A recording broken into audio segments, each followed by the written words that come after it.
The underlying premise that we have in both of those strategies is that the customer understands their problem. And I don't think that that's true anymore.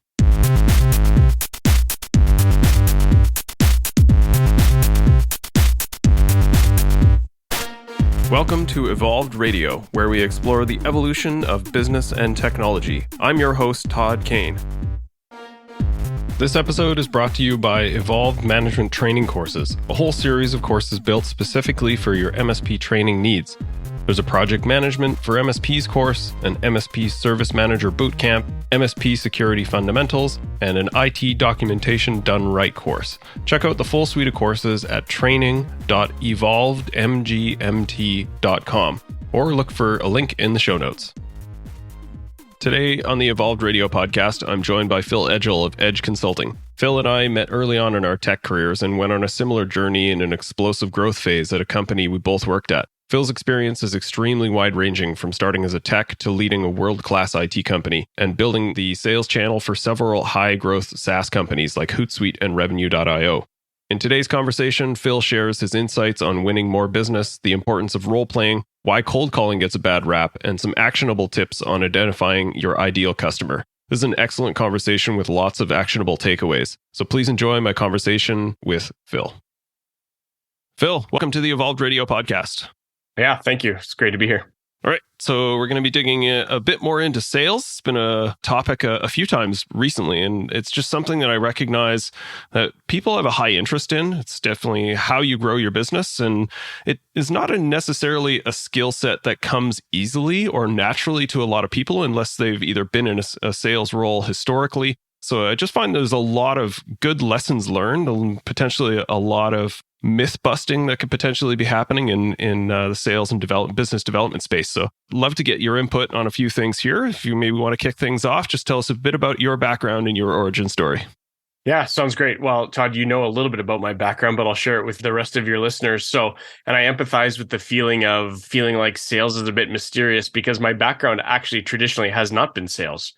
So, if I go all the way back, how I got into computers was in university. I did a history and poli-sci degree, and there wasn't a single job available. So naturally, I went on to be a NT4 administrator. And I figured out pretty quickly that I was horrible at actually administering computers. I didn't want to be in dark rooms all by myself. So I transferred more into client management. And so the smart technical guys were in the background, and I was often talking to the customers, explaining to them what was broken, what was wrong, how long it was going to take us to fix it, what the implications of fixing it were going to be. And so I kind of naturally fell into this role of interpreting what the technical guys were doing for the business people who had to use the systems. And so as my journey continued in this computer world, I ran into this company called Longview Systems, which is, where we met each other. And I ended up spending 15 years there. That was a great journey for me in terms of, being part of a company that was very, very small at the time. I was employee number 30, and we were in the single digit millions of dollars of revenue, and getting to grow that all the way to $400 million in revenue, 1,200 people in 3 different countries, and got to do every job along the way as we scaled that business. And what I really learned from that experience was the power of culture is actually palpable and meaningful, and that scaling a business is really, really challenging when it's a people-based business. So I took those 2 experiences and decided I wanted to learn a little bit about the SaaS business. So that was a systems integrator style business, a lot like probably the audience that listens to this, maybe just a little bit larger than what they do today. So I wanted to learn the SaaS business. So I went and spent a couple of years at Hootsuite. And at Hootsuite, I was the global sales operations executive, but I also ran territories for them. So I ran Latin America, Western North America. And that's where I really learned and honed the sales craft and the sales operations craft. So we grew that little sales operations team into a revenue operations team, which included marketing. And Hootsuite really taught me the value of brand. So, what was so interesting to me is I took this culture, scale, sense from Longview, put it together with the skill of sales and brand, and wanted to try something on my own. And so I joined a pre-product market fit company that was trying to build a data platform for the amusement industry. We created a product. We launched it in the fall of 2019 at the big annual conference in Orlando. And of course, we all know what happened in March of 2020. So we built up a global funnel of about $50 million that just went poof, in the beginning of 2020. we were able to keep that business alive. We did some pivots into contact tracing and a few other things because we had created some technology around location awareness. And we got that business to its first $1 million of ARR. And then I went on to be the CRO of a company called Revenue, really specializing in sales enablement software embedded into Salesforce.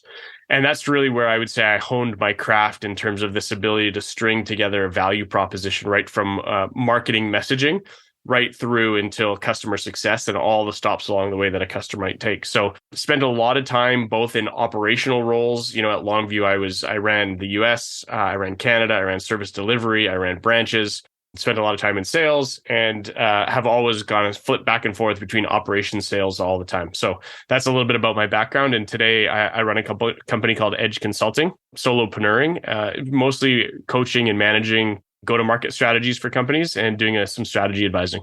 So I have to ask you, I think this would be a really kind of an interesting snapshot. I mean, it must have been a hell of a scary event when you sort of saw the impact of what COVID was going to reap in March, having just sort of built this platform. I have a follow-up to this, but maybe just put us in that. Like, where were you? Can you recall sort of when you realized, like, holy crap, like this could be a crippling event for this business?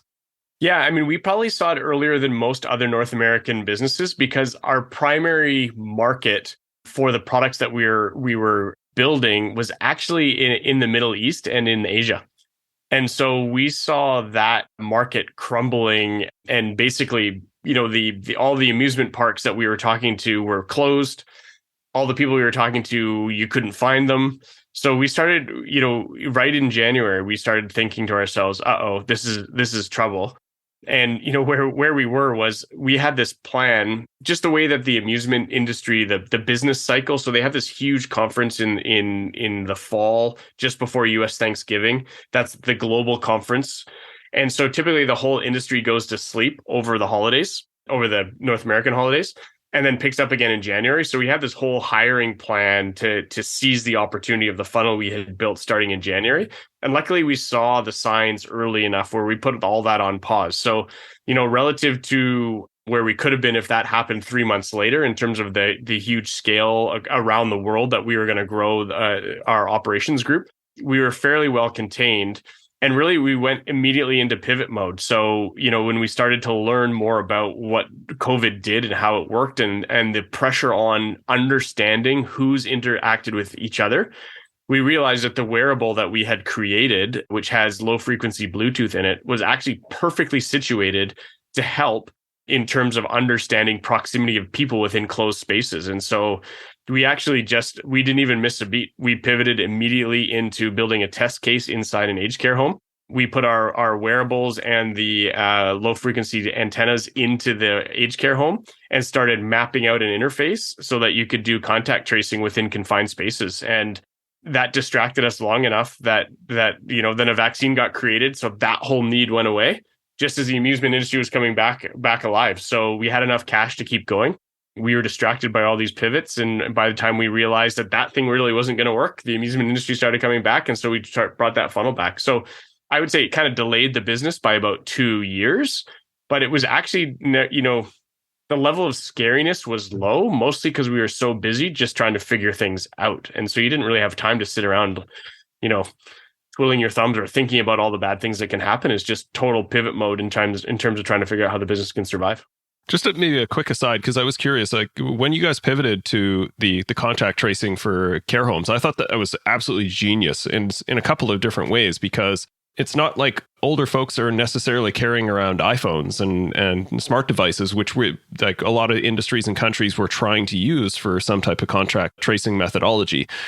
Now, with COVID being sort of having less of a material impact, it's still absolutely there. It's a problem, but norovirus and things like that are still a problem in care homes. So I'm surprised that business has sort of faded away to some degree. Is it still active, or like there just was not enough of a market to focus on it at that point?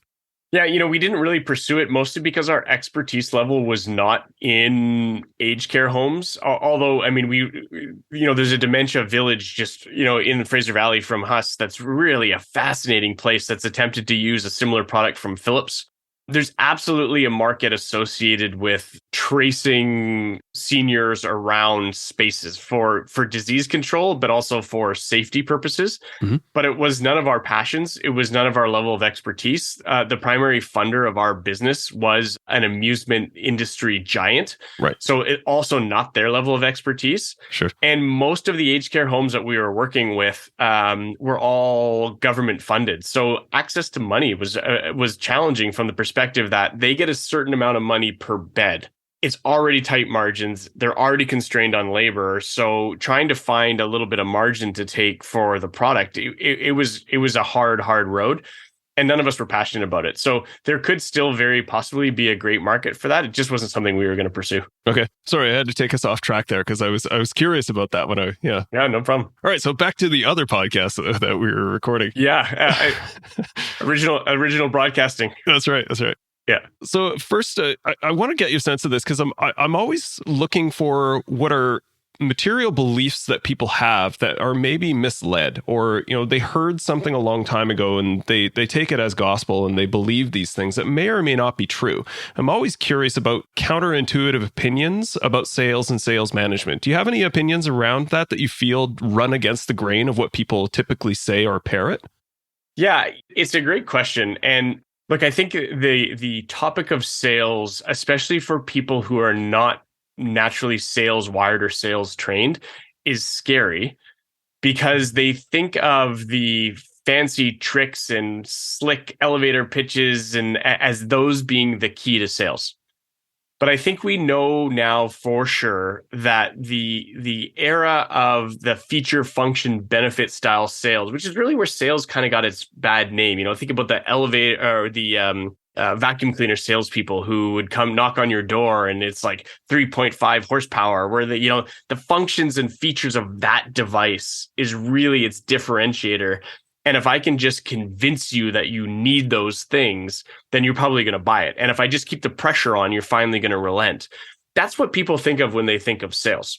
And that's, where a lot of people get turned off. If you're not naturally gregarious or grew up in that environment, that's where people tend to get turned off. I really think sales has come through a few different eras to where we are today, where I truly believe that the skill of sales is now more about really good discovery and value realization than it is about this idea of a slick pitch and an elevator pitch and a slick sales. And so I actually think the skill of sales is shifting more towards, what I'll say, because Todd, I know you for a long time and we've known each other. It's shifting more to people like me and you who are curious, who are looking to help people solve their problems, who understand what our businesses truly do at like the technical detail level. And we can match up needs of a business with skills that we have. And so if I just take you through the eras of how I think we've landed here, I talked about sort of that feature function benefit, very high pressure sales where sales got its bad names. You sort of think about like the 50s and 60s and it's kind of that Mad Men, that kind of era, right? That's where sales kind of got its bad reputation. And then we transferred into this much softer approach, which basically says, consultative selling, right? Like what keeps you up at night? So if you sort of think about the 70s and 80s and even how when we started working together, right? That was the key question. Remember our good friend Andrew Bentley or Alistair, who I know has been on your podcast, right? The key question was get in to see the CIO and just ask him, what keeps you up at night? Yeah. For me, it was always who carries the pager around here. That was always the hot question, right? Yeah, exactly. And so the whole purpose of that is not that you're all that interested in the answer. What you're trying to do is actually, okay, whatever they say, I'm going to figure out how to position what I've got. Right. Meet your needs. I'm going to help you sleep better at night because no matter what you say, I've got a solution for you. The underlying premise of both those sales tactics or strategies is that the customer truly understands their problem. Wow. Say that again, because I think that's incredibly insightful, right? The underlying premise that we have in both of those strategies is that the customer understands their problem. And I don't think that that's true anymore.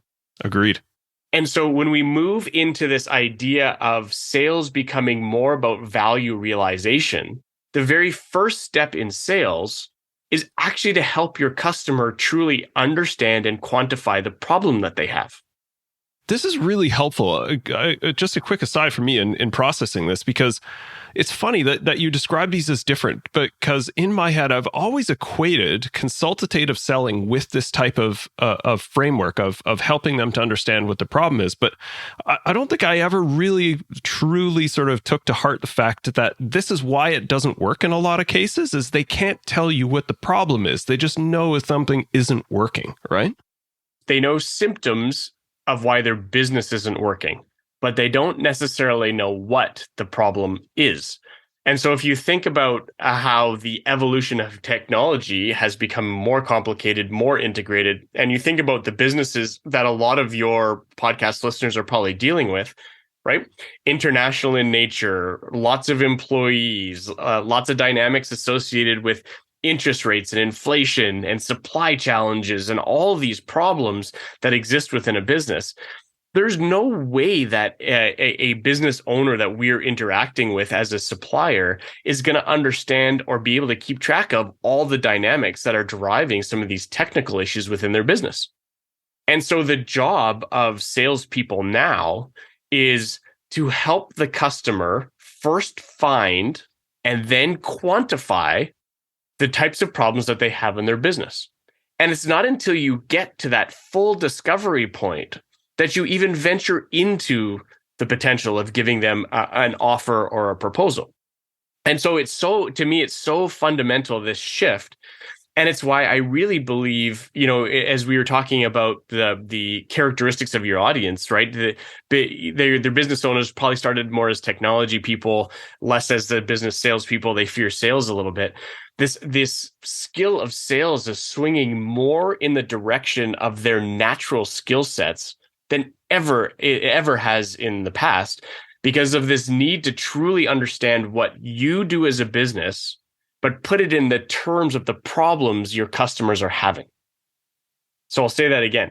The idea of value realization is not to describe, I'm an MSP, I do managed services, we do Office 365. That's feature function benefit selling.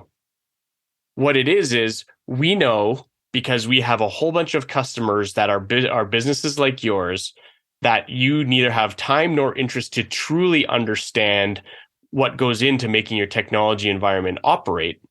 We also know you're budget constrained. We also know that you need to operate globally seamlessly. The services that make sense for you are these, right? So it's getting to the point where you're being able to drive into and get the customer to agree to the problems that exist within the business, and quantifying those, and then it's offering some sort of solution. So it's very, very discovery oriented. Yeah, this is interesting. So let's sort of wrap on a couple of scenarios that I've seen. You can give me your perspective on this. As I know enough about sales to be dangerous. I feel like I'm sort of good at it. Depends on the day in a lot of cases. And I always wonder sort of what it is about the days where I feel like I nail it. And some of the circumstances that I see, I'm very observant about being in a sales situation, about how the person approaches me.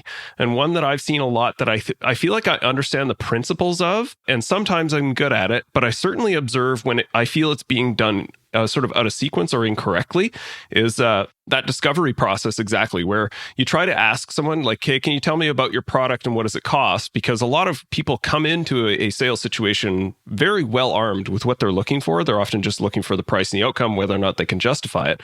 And I've been in these situations where a salesperson will often push back and say, well, hang on. Before we talk about that, can you just tell me a bit more about your problem? And they really want to spend time asking a lot of questions. Mm-hmm. And sometimes it feels more forced, but I feel like it's laid inside of that same methodology. Bit of a mashed up question, but any thoughts on sort of like your sense of that and where that comes from? Yeah, I mean, I think the question that you're asking is, as the value realizer or the seller, when somebody just says, just tell me the price. I just need to know if it's in the ballpark. Or they say something along the lines of, can I just see the demo? So, they want to skip a bunch of steps. Yep. Resisting that urge. Now, look, every scenario, you got to read every scenario a little bit, and you won't always get it right. But the risk of just jumping and giving them what they want without context risks the opportunity to actually find out what some of their problems are. Because what they perceive their problem is versus what their problem might actually be might be different. Now, It depends on the type of product that you're selling. How transactional is it? What's the price tag? How big is it? Like I'm talking about, even MSPs who are dealing with smaller businesses, there's still relatively large, valuable transactions when you're looking at the recurring revenue. So, we're talking about fairly complex sales. We're not talking about transactional B2C. I just need a pen. I'm not going to ask you 20 questions about why you need the pen.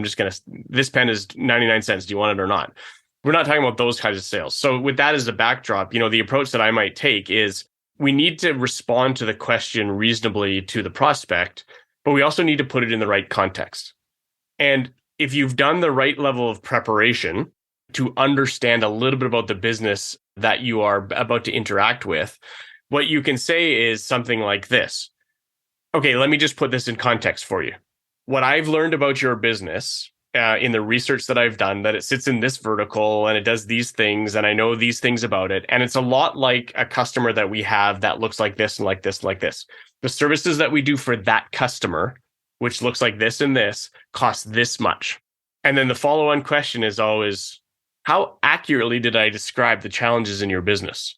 And then shut up. Yeah. So you did the zipper mouth motion there for the audio. Right. Yeah. So you're honoring the question and answering it, but you're putting it in a context that allows you to start the discovery process. Yeah, this is again really helpful of sort of understanding some of the mechanics behind this, because I think I have a better appreciation for that pushback of like, hang on, let's talk through this a little bit before we jump to discussing sort of the terms of this, because I think you put it well. Again, like they may have a sense of what they need, but you want to make sure that there's parity between what you offer, what they require, and what they think is actually the problem. Because you may crack something open for them if you ask 3 or 4 more questions rather than just sort of skipping to the end, right, where you realize, oh, okay, you think this is your problem, but what you just described, I know from my experience, this is a symptom, not a root cause, right? Right. And if you think about where we jumped into that particular question, we started with, okay, we're sitting in front of them and they're asking how much. But if we go back a few steps in the process, like how did you get to sit in front of that person in the first place? Yeah. Herein lies some of the skill, I think, that is necessary as it relates to being able to be a successful salesperson or value realizer on behalf of your customer. And it's understanding what types of customers you service best. So your individual business has a set of characteristics and capabilities. And if it's a thriving business, it means that they are a good set of characteristics and capabilities for a certain type of customer. Not all customers. Like we know from our experience at Longview, not every customer was the perfect Longview customer. So truly understanding who the technical term inside of sales would be your ICP, right? Your ideal customer profile. Truly understanding your ideal customer profile, and then understanding the different personas within that customer profile that you might be talking to or selling to before you get into the room allows you to be highly, highly prepared to demonstrate to that prospect that 1, you understand their vertical, which is important. 2, you understand the characteristics of their business, and you're educated about what it is that you believe, again, using big words, the value hypothesis you're coming to this conversation with around what the potential problems could be in their organization. And it's more of an exercise of confirmation than it is an exercise of, hey, what keeps you up at night? Right. Yep. So this preparatory process puts you in a way better position to be able to answer that question if you've done your homework ahead of time and understand that what you're uniquely good at and differentiated by is indeed what this customer actually fits that profile. So I'm gonna jump on my soapbox and do a bit of a gripe, but it's useful because it does lead to another question I wanted to ask. Is what you noted is sort of like even just the basic amount of research I think is really practical and valid, and I don't see this as a commonality in the industry. And sure, like a lot of this comes from a sense of people are just sort of dialing for dollars and like essentially kind of war dialing or socially dialing for customers. But I can't tell you the number of times that I get pitched by vendors and organizations who think I am an MSP because they got me from an MSP conference database, right? And they're just throwing spaghetti at the wall. And it bugs me because like if you had done even 10 seconds of research to look at my website, you would see that I am not an MSP consulting company. I think that it speaks a bit to sort of this mentality of take your job seriously, and if you take that 10 seconds, you're not going to waste, what would accumulatively be kind of 15 to 20 minutes of your life following up and chasing a lead that is absolutely not who you're trying to market to. So that's my rant. Yeah. And if I was to, and can I jump in, springboard off your rant just a little bit? Sure. A lot of the coaching that I do with executives is dispelling this busy versus productive paradox. Right. And so what you're trying to do as the business owner of a small MSP or a salesperson of a small MSP, the fact is that specialization with most of those organizations doesn't exist, right? Because there's a small number of people and everything needs to get done. So you wear multiple hats. So even more important in those size of organizations than maybe, when Longview was the 1,200 person behemoth, when we were there, where you had specialization across every role, the value that you need to get out of every increment of time is enormous. And so what you want to be doing is spending that time for the most productive output. And so if you think about what you just talked about, busy work is spraying all kinds of people with all kinds of messages that aren't honed in, that aren't specific, that are genericized, and it feels good. Yeah. But it's not going to net you much of a return. Productive is understanding exactly the ideal customer profile for your services, having a series of lookalike companies that are like companies you're already being successful with, and targeting personas within those organizations to share with them the fact that you've got industry expertise, you've got vertical expertise, and you're already being successful with their competitors, and you'd like to help them too. That's the difference between busy and productive. Yeah, so busy and productive, that is also another podcast that I spend a ton of time on, because I have sort of this running joke of #ban_busy, because in any industry, especially in the tech industry, it's used as a crutch of defense as to why you didn't accomplish anything. Well, I was busy. Okay, well, ants are busy. Like, what were you busy with? Is the Thoreau quote, but it doesn't make any difference, right? So that one really bothers me, and I think it hits on exactly that point. All right, so we're hitting the same tune here. If you had reached out to 5 highly targeted customers through the course of the week and got one good lead, you might actually get a sale. But if you spam 500 people and get none, like, you could say you were busy, but if you had taken 20 minutes to figure out your ICP and figure out who you should be targeting, then the exponential increase of the quality of your outreach is there, right? Yeah. And so if you think about the extension of your sales organization, then if you as the business owner or the executive leadership of the business don't know exactly the characteristics that make success for you and the type of organizations you're most successful with, how do your salespeople have any chance of being successful in being anything but busy? And so, really spending time to understand what your unique differentiators and capabilities are and what type of organizations benefit from that is really, really valuable when it comes to getting the most out of your most return out of your sales investment. And it also cuts down on the busy work. It allows you to target, and you're exactly right. I would take 5 high quality outreaches over 100 to anybody at any time spammed messages. Yeah. And I think people that are not don't have a good history in sales, like, this idea makes sense, but feels counterintuitive for whatever reason, right? Like, I often tell people, never be afraid to go up market. And I think this applies in the same place here of take time, focus on those 5 good prospects, and you don't need to sell to everybody. And I think people are often, especially in small business where they're scrappy, they're trying to win all business, whatever they can get their hands on. There's a point in time for that when you're first getting started. As soon as you can kind of pay bills and things are starting to flatten out, you need to be more cognizant of who are the people I want to work with and target those.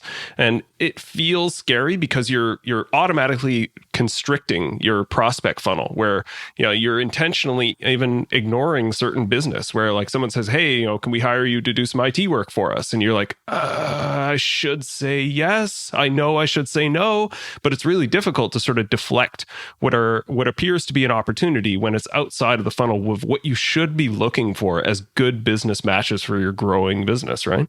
Yeah. I think you said an important word there.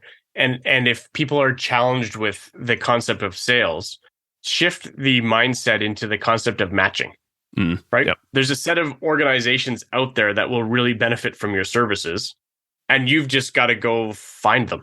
Yep. And so in order to match, you've got to know what it is that you're good at. What's the service or offering that you have that's a great match for somebody else? Yep. If I took an example, I was talking about the pre-product market fit company that I was at. It was called Vantage Technologies. We were building a data platform for the amusement industry. We were starting in the water park space because that's a company that was funding us. And so we had built a product, and sort of we had built the answer before we ever found the question, right? So we kind of did things a little bit backwards. But what we figured out was our target businesses were the businesses where they had a real focus on operational efficiency and guest experience. So as we were trying to find these organizations, if they were just guest experience only and didn't care about profitability, or they were profitability only, didn't care about guest experience, then our platform wasn't for them. Because what we were doing is we were using their operational platforms, their ticketing systems and all those things. And then we had a whole guest engagement platform that had to do with apps and wearables and virtual queuing lines and all these type of things. And we were mashing these two data sets together to provide insights that the amusement industry had never had before. And so if organizations weren't interested in both of these things at the same time, the coalescing of the data was never going to be interesting to them either. So, it took us a long time to figure that out because we kept going after big brands thinking, oh, they must care. Really, you find out that actually not that many of these amusement industries care about the guest experience. They just care about getting them in. Once they're in the door and they've paid their ticket price, all good. Yeah. So, I think really, truly understanding what the benefit of your services are, and then being able to put those in the language of your ideal customer profile or your ideal customer target is kind of the most important part of sales. And it's about matching rather than selling. This is another reason why the Vantage product was particularly interesting to me, just as a sort of the theme of data analytics and business intelligence around sort of human behavior there has to be a ton of amazing insights in that data. So as a data junkie, that was part of the reason that I found that product so fascinating, right? Yeah. Yeah. All right. So let's hit on some of these insights and maybe correct some narratives for me, or give me some insights on what people out there, and myself included in this, is people are trying. So, I think the targeted approach, I always tell people, like, pick 5 clients that you would love to have or 5 prospects like that you would love to have as clients, and just go start knocking on some doors and ringing people up and trying to attract those people. Again, back to that targeted aspect of who you actually want to match with, versus like some broader tactics, like more of the guerrilla style tactics that we may see out there, like LinkedIn outreach for one, I feel is sort of the new modern age of cold calling. It still feels like a little scary. Maybe you're going to get sort of a lot of pushback from people, but to some degree, it actually does feel quite effective if you do it in a very natural way, where you're just trying to build a circle and eventually sort of build some reputation with people and win some prospects. So cold calling, maybe works in some industries. I for meeting retention and getting meetings, somewhat effective. And then the other one that I like is simply just walking around industrial parks, like especially for MSPs. Just like go visit some businesses, meet some people, introduce yourself. Like this to me, that's a far more effective strategy to virtually visit people rather than cold calling. So a couple of strategies there: the social. Your thoughts on cold calling, and then like kind of the walk around. Any thoughts on those as sort of biz dev tactics? Yeah, I mean, I wouldn't put cold calling out. Sort of when you think about sequencing, I think the general philosophy would be, 7 to 9 touches are necessary to get a hold of, any one prospect just for an introduction. And the fact is that no one median is going to be the guaranteed winner, and no one median should really be left out in terms of your sequencing capabilities. Where you started was pick 5 prospects. I can't tell you what the right number to have. I just use that as a just a general number, yeah. Right, but I think the concept that you're getting at is be more constrained. So like think about, rather than saying, one of the things that I've done in the past in sales management jobs is taken huge territories and constrain them down to only a small number of companies, because you get this like comfort in saying, oh well, the computer sales vertical is worth $17 trillion, and we just need like 0.25% of that, and we'd be killing it, right? Yep. But the fact is, it doesn't work that way. Right. So I think being constrained in your thought process, and when somebody, if I was to say, let's say it's 5, who are your 5 prospects? The next question I would ask is, okay, why are they your prospects? Because typically, what people are going to do is they're going to go, oh well, Lululemon's a huge company and they're in Vancouver. I'd love to have them as a customer. Right. But does Lululemon really meet your ideal customer profile? So it's about picking the right 5 and then being very intentional about how you connect with those 5. And so, why are those 5 going to connect with you? They're not going to connect with you because of your business. They're going to connect with you because they believe you can help them solve a problem they've got.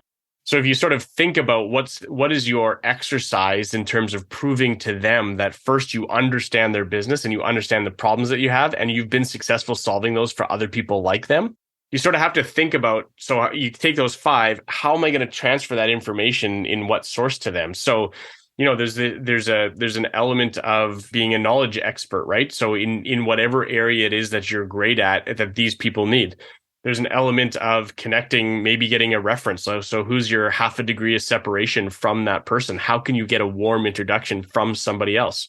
There's nothing wrong with calling them. Now, a cold call doesn't have to be cold. You can make it a warm call by having done a series of things ahead of time and setting up the fact that you're going to call, right? So there's no issue with sending an email or a cold outreach of some sort that is short and snappy that just says, look, we do this for lots of people. We know these are generally the problems that the business like yours have. I'm going to call you 9 a.m. on Wednesday. So you're trying to set up that it's not a cold call, right? You're saying it's a warm call. But I'll tell you the voice-to-voice interaction, whether it's in person or over the phone, the value of that is enormous. And the fact is that not many people do it. So it also is an opportunity to differentiate yourself. So I wouldn't leave, the cold calling, as scary as it is for the people on the other end of the phone that need to do it, but I wouldn't leave that out of the mix. I think that's fair. And I think like just quickly, the way that you described that is different than how people perceive cold calling, where you're just making 100 calls and everyone's going to tell you to F off. And it just feels so deflating. But again, like being hyper specific and targeting who you're actually trying to contact and why, and looking for reasons to get a hold of them versus just like on to the next number.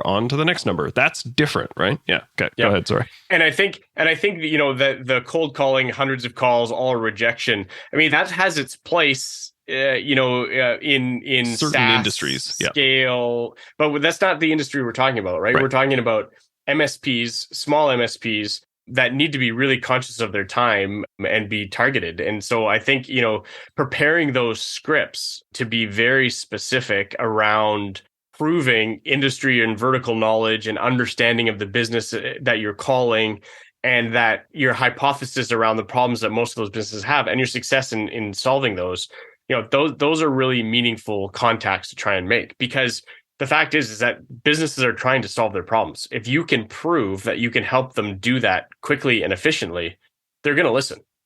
Yeah. Okay.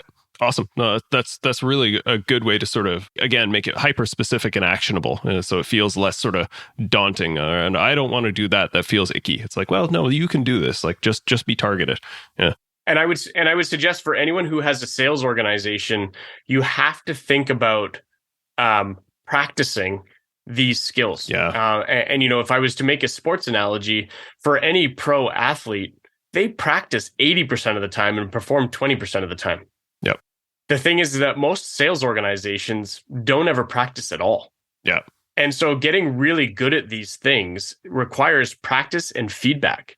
And so, you've got to spend time as a leadership team and as a sales organization actually getting good at these things. And you shouldn't be practicing in the face of a customer. You should be practicing together in terms of what is our value proposition, how are we targeting these, what knowledge articles are we building, how are we doing, what's our cold email outreach, what's our cold phone script outreach, what does that first meeting look like? These are all things that can be practiced on a regular basis by the sales organization to get really good at them. It's really interesting you mentioned that, because it is a cultural aspect to this of sort of normalizing that practicing, right? Like sort of role playing and doing scenarios for salespeople is something everyone's aware of. But like every time I've seen it done or tried to practice it with teams, like people get really uncomfortable with it and break out of it. And so they never really take it seriously enough that it feels like you're building reps. And I think you're 100% right. Like, it requires that level of practice. So if you're not doing some type of role-based scenarioing, I think you're kind of missing out on that training opportunity, right? Yeah. And look, we're focusing on our sales conversations right now. But the fact is, I mean, the people that I coach who are in all kinds of different roles. I have got some customer success managers, I've got a CEO. I role play with them. We're talking about preparing for a tough conversation with a customer or with an employee. We actually role play it right there. So share with me how you're going to enter into that conversation. Yep. How would you turn that statement into an open-ended question? How are you going to prompt yourself for all these feelings, all these anxiety feelings you're getting inside about the potential conflict you're about to have? How do you remind yourself that questions are the answer? So all those statements, all those defensive positions you feel like you're about to take, how do you turn those into open-ended questions when they come out of your mouth?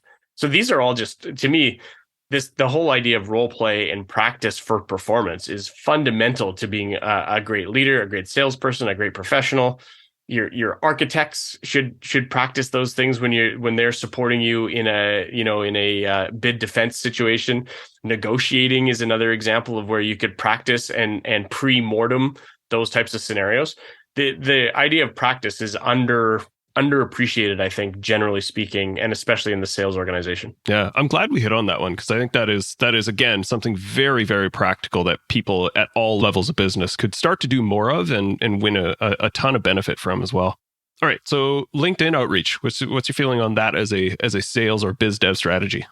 To me, whether you're doing it for general branding or you're actually doing it to build up a profile of the individuals on your team or your business, or you're using it to actually link to people, it's just part of the game. Like I can't tell you that there is an exact return on that effort that you can expect, but it's just something you got to be doing. And I think you'd be surprised. For people who don't spend a lot of time on LinkedIn, as soon as you start to get a bit of a presence and repeatedly posting and getting information out there, you're actually surprised you run into people. And in fact, it happened with me when we were chatting, right? Like, you're putting stuff out there. And certainly as part of building my business, I've been using LinkedIn to help build my personal brand. And you're posting things all the time and you're not really getting a response. And you wonder, does this even matter? And then one day somebody says to you, oh, I really like that post the other day. Exactly. So, to me, it's just part of the game. And it doesn't have to be onerous. It doesn't have to be exhausting, but it is part of building that profile, because what you want is people to understand or believe that you're the expert at solving the problem in this thing. And it does get back to, if you're going to be successful at that, you have to be specific. Right? It can't be generalized. You do have to hone in on an industry, a vertical, an area, a solution, a something that you can then start to build a brand around. So on LinkedIn, being specific, I think, is important. Yeah, it seems to be sort of the recurring theme, right? So I wrote down sort of from the start with ICP, individual customer profile. Like, that seems to be sort of the root of all of this, and is I think the skeleton key, as it were, right? Like, kind of unlocks everything else, because then it allows you or helps you to focus on what exactly you're looking for, who are the people you're trying to target, and then all of the materials that you build are built in that vein, and you can be more specific and target those people directly. I think that makes a huge difference. Yeah. Well, this has been amazing, Phil. Tons of insights for me as well. So appreciate all of your wisdom here. If people want to reach out to you and get some more info on what you're up to, any profiles or spots on the interwebs they should look for you? They can find my website at philipedgell.com. They can find me on LinkedIn, Philip Edgell, and email address is philip@philipedgell.com. So all pretty easy.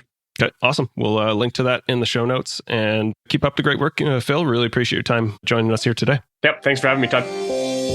Part of the MSP Radio Network.